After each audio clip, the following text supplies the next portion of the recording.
Good morning, my fellow scientists. It's Thursday, February 2nd, and I'm going to talk about planned obsolescence. Now, you've probably experienced planned obsolescence if you've ever purchased a inkjet printer.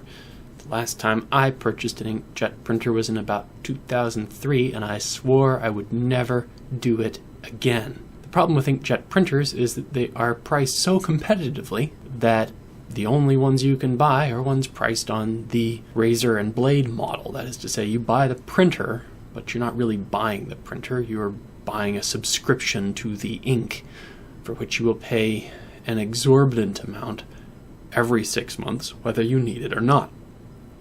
And the printer will just quit working if you don't update its ink regularly.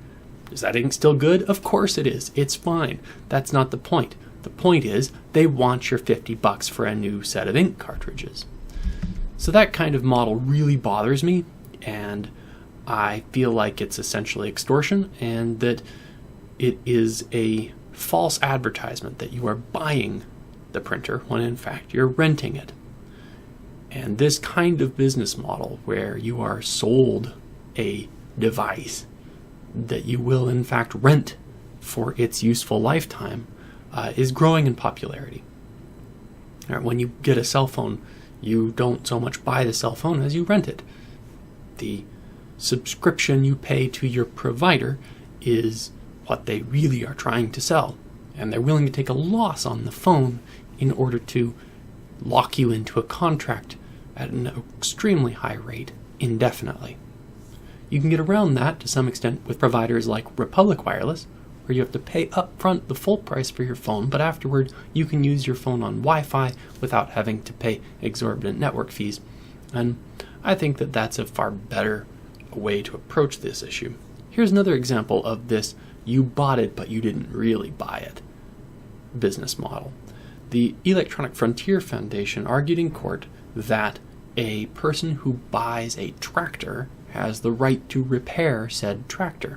John Deere argued that no, you bought the tractor, but you only bought a license to the software that actually runs the tractor, and as such, that license expires when the tractor breaks, and you don't have the right to repair your tractor. So, sound familiar, right?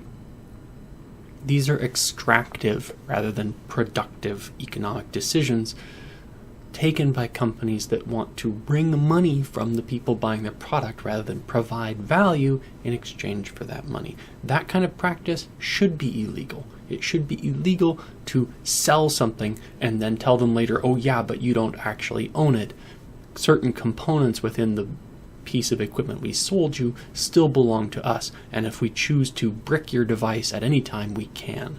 That's awful. This is one of the reasons I don't like the cloud.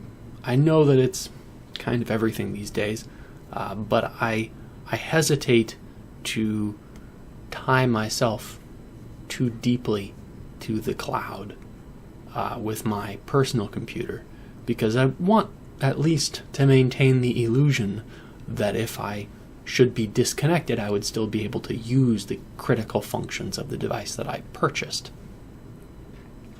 I think it might even be worth keeping around a Linux box that is, updated periodically, that can't be bricked by some remote entity.